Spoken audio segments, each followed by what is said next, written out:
Bonjour à tous, c'est Sandy. Je suis content de vous retrouver aujourd'hui pour vous parler de cet ensemble de baies qui se fusionnent et forment ce fruit qu'on appelle ananas. Est-ce que les diabétiques peuvent en consommer? Est-ce que c'est un brûle-graisse? Que nous cache réellement ce fruit? À plusieurs vertus.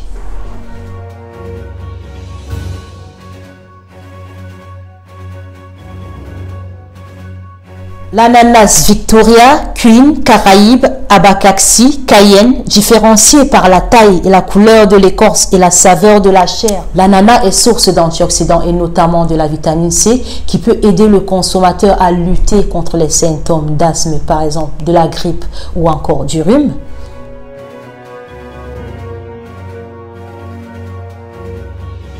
L'ananas contient de la broméline, anti-inflammatoire, antithrombotique, antiplaquettaire qui permet de dissoudre les caillots dans le sang. L'ananas est une source de fibres qui aide à la digestion, à l'élimination.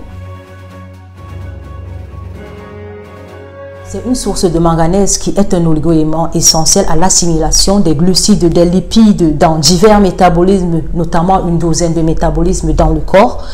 Ce manganèse qui participe à la formation osseuse et peut même remplacer le magnésium dans certains métabolismes. L'ananas comossus non seulement est une plante tropicale, mais aussi xérophyte, qui est une source de vitamine B et qui permet de favoriser donc la transmission de l'influx nerveux, la modulation des récepteurs hormonaux et puis par ailleurs qui peuvent aider à lutter contre l'apparition des maladies neurodégénératives, donc comme le Parkinson ou encore la maladie d'Alzheimer.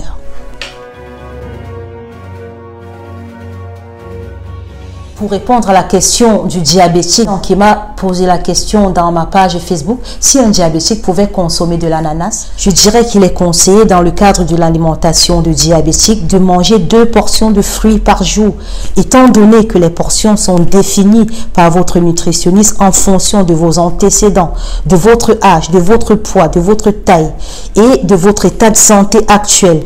Un diabétique doit toujours manger des fruits dans le cadre d'un repas, donc avec d'autres éléments, jamais tout seul. Et puis sur des portions recommandées, vous pouvez retrouver la vidéo sur les recommandations de l'alimentation du diabétique dans ma chaîne YouTube. Donc je passe rapidement à la deuxième question qui concerne le fait qu'une personne voulait savoir si l'ananas pouvait être considéré comme brûle-graisse dans le cadre d'une perte de poids. Par la constitution, la vitamine B1 appelée thiamine, qui est un coenzyme nécessaire à la production d'énergie à partir des glucides que nous ingérons, la vitamine B6 ou pyridoxine que contient l'ananas participe au métabolisme des protéines et des acides gras. Ce coenzyme est également nécessaire à la transformation du glycogène en glucose et ceci pourrait être considéré comme un déstockage dans le langage quotidien. L'ananas est source de fibres qui peut contribuer à l'élimination, donc sans hésiter, je pourrais dire que dans un combat de perte de poids, l'ananas trouve largement sa place parmi les aliments à privilégier. Il est conseillé de manger 25 à 30 grammes de fibres par jour dans 5 fruits et légumes pour combattre les radicaux libres, divers cancers, notamment le cancer de côlon. Il est conseillé de manger varié, équilibré et vous trouverez d'ailleurs dans le cadre de l'alimentation équilibrée certaines vidéos dans ma chaîne YouTube. Il est conseillé de pratiquer une activité physique régulière tous les jours. La santé est comme un jardin potager, ça se cultive. Merci de m'avoir écouté. À la prochaine.